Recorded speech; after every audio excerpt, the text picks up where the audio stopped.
Graças a Deus essa oportunidade. Saiba que se você está aqui nesse exato momento não é um acaso. O Senhor tem algo para você. Graças ao bom e maravilhoso nome do Senhor, começa. Pai, eu te peço pelo nome do Senhor Jesus Cristo, jorra água viva para essa pessoa que assiste. Amém. O livro é Lucas, o livro de Deus, a Bíblia, né? O livro Lucas, capítulo 18, começando, diz bem assim. Então Jesus propôs uma parábola aos discípulos, com a intenção de adverti-los quanto ao dever de orar continuamente e jamais desanimar. Lembre de adverti-lo, é uma atenção para isso, entende? Não é uma acusação, nem uma afronta, mas para onde atentar? Ele contou: uma certa cidade havia um juiz que não temia a Deus, tampouco era sensível às necessidades das pessoas. E havia naquela cidade uma viúva que frequentemente se dirigia a ele, rogando-lhe: faze-me justiça da causa que pleiteio contra meu adversário. Ele, por algum tempo, não a quis atender. Todavia, mais tarde, considerou consigo mesmo: é bem verdade que eu não temo a Deus, nem respeito pessoa alguma. Contudo, como esta viúva me importuna, farei justiça a ela, para não acontecer que, por fim, venha me aborrecer ainda mais. Então, concluiu o Senhor: atentai à resposta do juiz da injustiça. Porventura Deus não fará plena justiça aos seus escolhidos, que a Ele clamam de dia e de noite, ainda que lhes pereça demorado em atendê-los? Eu vos asseguro, Ele vos fará a sua justiça e depressa. No entanto, quando o Filho do Homem vier, encontrará fé em alguma parte da terra? Ele está chamando a atenção porque não é você que há de fazer a tua justiça, mas é Deus que sabe e realmente faz o que é justo, porque Ele é a justiça de Deus. Ou seja, quando ele faz essa pergunta, encontrará fé na terra, ele diz, vai encontrar as pessoas confiando em Deus, que Ele é maior e que Ele é de fazer a justiça, e de continuar pedindo a Ele, mesmo que continue sendo injustiçado pelo seu adversário? Então, é uma resposta clara ao pedido de clemência, ao pedido de perdão. Insistir, para que venha a paz, recaia sobre você, sobre a sua vida. E Deus te modifique de dentro para fora e transforme o teu ser. Para que assim também viva em paz. Viva em paz. Fala sobre adversário. Então é só o Espírito Santo que transforma a vida do ser humano e coloca em paz. E se Ele fizer isso na tua vida, os teus inimigos vão viver em paz contigo. Então é justo que a misericórdia de Deus caia sobre aqueles que têm fé. Então, pela misericórdia do Deus Altíssimo, eu peço ao Pai que tem o Espírito Consolador, Pai, pelo teu sacrifício no madeiro da tua palavra, pelo teu nome gerado e visto e conhecido pelos homens, pela tua graça, seja derramada paz na vista, no compreender dessa pessoa, unção de sabedoria e amor e plenitude, graças ao Santo de Israel. Amém. Assim seja em tua vida. Bom é orar. Para algumas pessoas que confiavam em sua própria justiça e menosprezavam os outros, Jesus contou ainda esta parábola. 2 homens subiram ao templo para orar. Um era fariseu e o outro publicano. O fariseu em pé orava em seu íntimo: Deus, eu te agradeço por que não sou como os outros homens, roubadores, corruptos, adúlteros, nem mesmo como esse cobrador de impostos. Jejuo 2 vezes por semana e dou o dízimo de tudo quanto ganho. Entretanto, o publicano ficou à distância. Ele sequer ousava olhar para os céus, mas batendo no peito confessava: ó Deus, sê benevolente para comigo, pois sou pecador. Eu vos asseguro que este homem, e não outro, foi para sua casa justificado diante de Deus.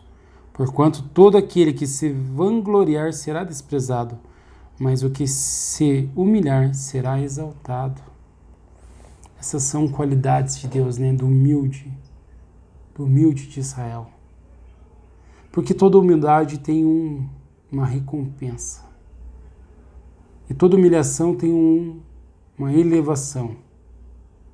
Tudo que é vivo, tudo que é pelo nome do Senhor e para o nome do Senhor. Então, todos aqueles que, considerando a palavra, honram a Jesus ao fazer o que ele ensina, são aqueles que creram nele, que ele deu a crer, e estabelece, então, o ato de amor. E logo, o teu adversário se torna o teu alvo de oração, a qual você o ama e o quer perdoado, sarado, cuidado, protegido. Porque assim fui eu contra Deus, eu fui inimigo de Deus. Mesmo assim, o próprio Deus teve misericórdia de mim. Se não fosse Jesus de Nazaré, não teria comunhão. Mas Jesus, pela humilhação dele, me faz amigo de Deus. Então é necessário que a humildade de Jesus seja notada, porque é ele que se humilhou.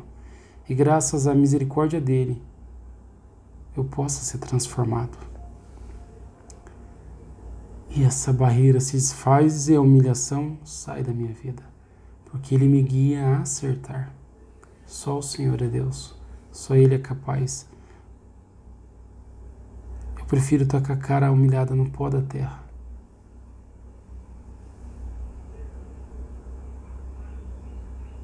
Mas quem colocou esse preferir no meu coração?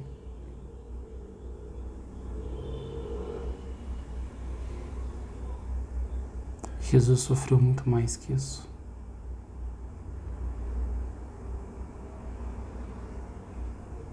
Eu quero as recompensas de Jesus, não a da minha carne. Mas se Deus me der bens, amém. Mas o bem eterno é mais favorável. Jesus de Nazaré. O povo trazia-lhe também as crianças para que as abençoasse, mas assim que os discípulos notaram isto, repreenderam aqueles que as havia trazido. Jesus, porém, chamando as crianças para junto de si, ordenou: deixai vir a mim os pequeninos e não os impeçais, pois o reino de Deus pertence aos que são semelhantes a eles. Eu vos asseguro com toda certeza, quem não recebe o reino de Deus como uma criança, de maneira alguma entrará nele. Então, como uma criança com humildade, né? Recebe a palavra com humildade. Então é Deus que te preparou para ouvir essa palavra e há de te transformar, de fazer uma pessoa humilde pela fé, ao crer nele. É ele quem te entrega isso também. Certo líder judeu indagou-lhe: bom mestre, que farei para herdar a vida eterna? Questionou-lhe Jesus: por que me chamas bom? Ninguém é bom senão um, que é Deus. Tu sabes os mandamentos: não adulterarás, não matarás, não furtarás, não dirás falso testemunho, honra teu pai e a tua mãe. Replicou-lhe o jovem: a tudo isso tenho obedecido desde a minha adolescência. Ao ouvir isto, exortou-lhe Jesus: contudo, algo ainda lhe falta. Vende tudo o que tens, reparta o dinheiro entre os pobres e ganharás um tesouro nos céus. Depois vem e me segue. Jesus disse aquilo não porque ter bens é ser inimigo de Deus ou não ir para o céu, mas é para colocar o coração daquele homem plenamente confiado na palavra de Deus. Quando Jesus falou isso para ele, o que aconteceu imediatamente é que a palavra de Deus entra na mente daquele homem. E aquela palavra, ela começa a crescer na mente. Ela começa porque ela é viva, é um poder de Deus entrando na mente do homem, passando por ele. Quando o próprio Deus fala, entende? É diferente quando uma pessoa fala do que quando o próprio Deus ministra. Então vai havendo uma transformação. Porque esse capítulo está chamando para a humildade, para, né, desconstruir toda aquela arrogância e agora Jesus construindo na pessoa um belo e lindo ser, uma reconstrução.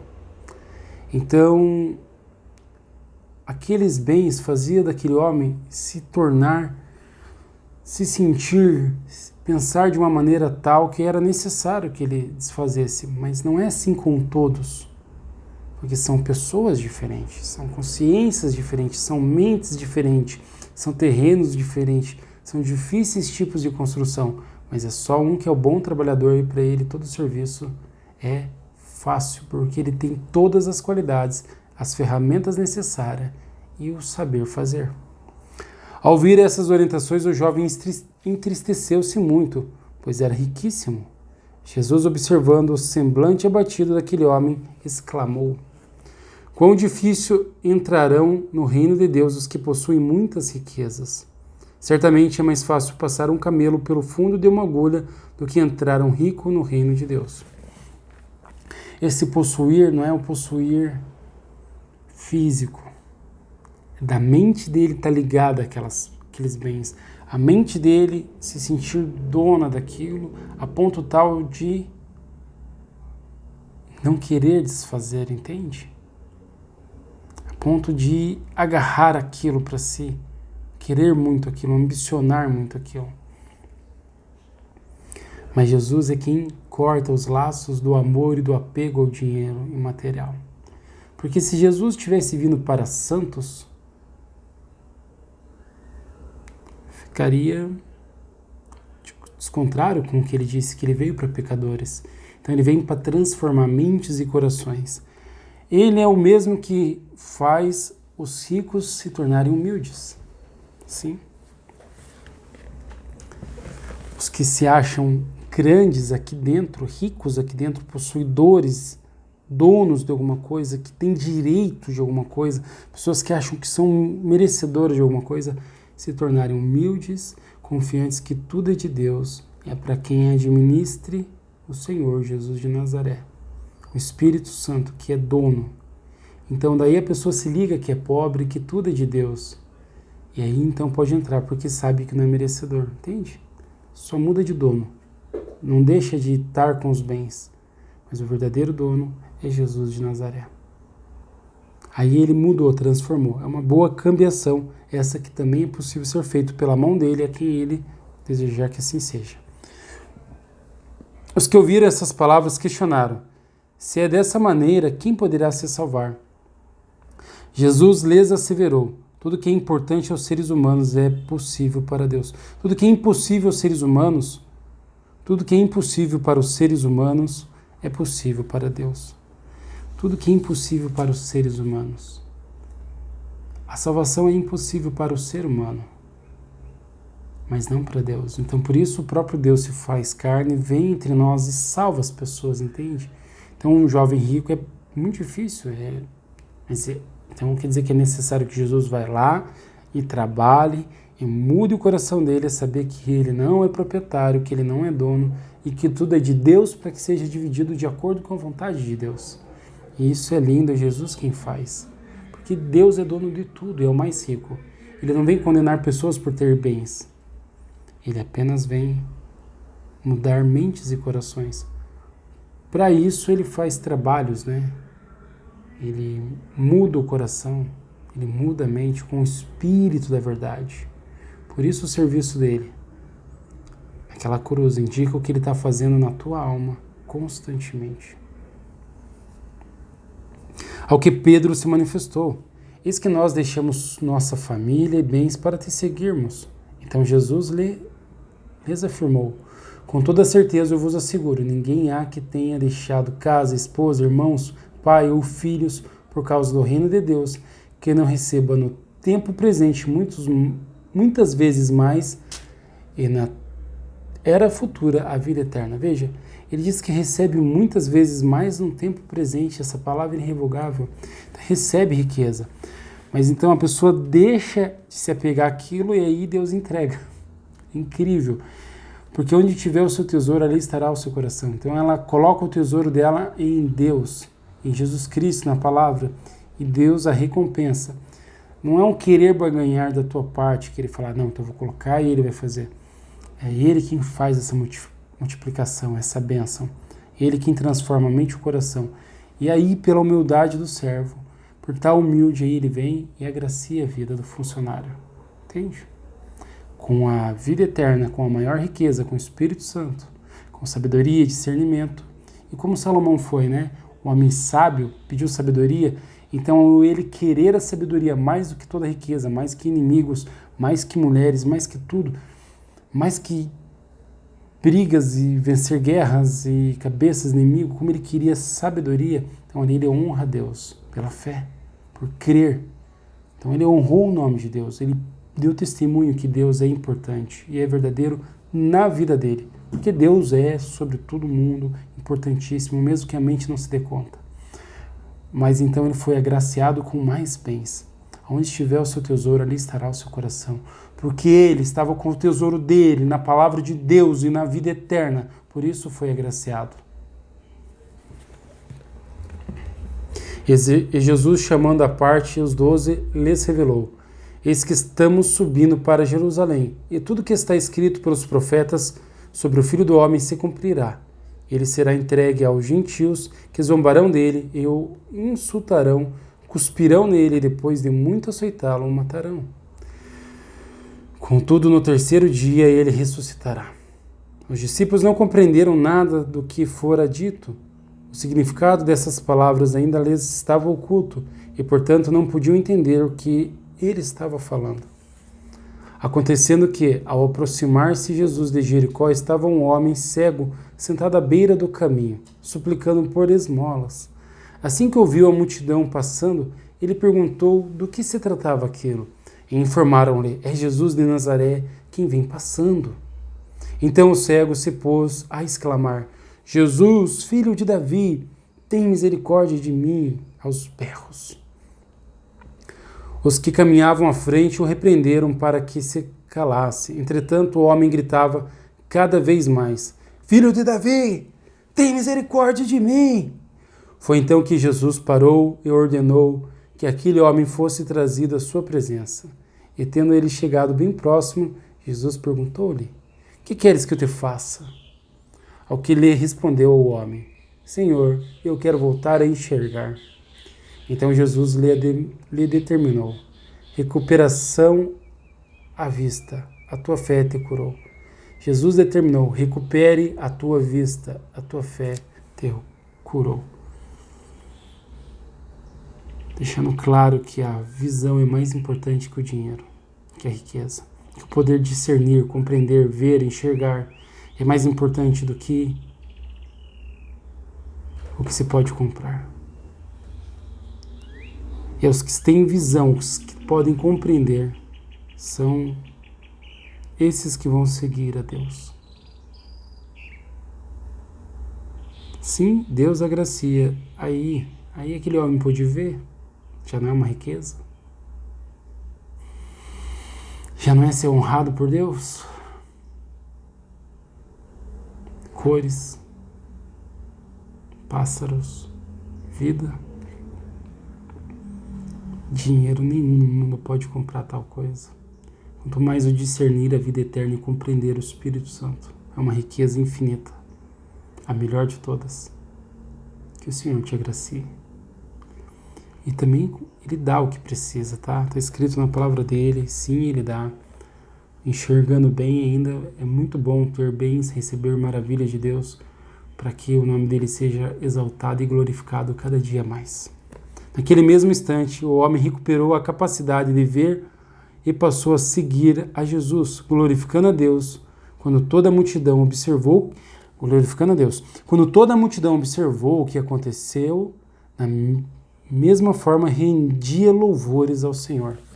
Tá aí o porquê Jesus faz milagres e sinais e maravilhas, para que o Pai seja adorado, para que o Pai faz também para que o nome do Filho seja reverenciado. Por isso Ele dá discernimento na tua vida, servo bom e fiel. Por isso Ele te abre a capacidade. Por isso ele te mostra, porque verdadeiramente o servo bom e fiel é Jesus de Nazaré que está dentro de ti. E essa percepção e essa doação ele coloca na tua alma para que você seja transformado à imagem e semelhança do Filho de Deus, também no servo bom e fiel. Te agracia com bens, te enriquece a alma, te enriquece de vida, de sabedoria e de paz.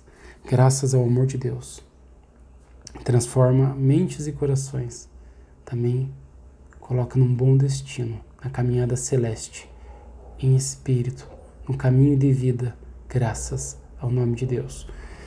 Isso é por amor, por aquele amor incrível que diz bem assim, porque Deus amou o mundo de tal maneira que entregou seu Filho unigênito para que todo aquele que nele crê não morra, mas tenha então a vida eterna. E a vida é esta: aqueles que creem no Senhor são batizados e vivem eternamente pela graça do Senhor. Graças a Deus. Amém.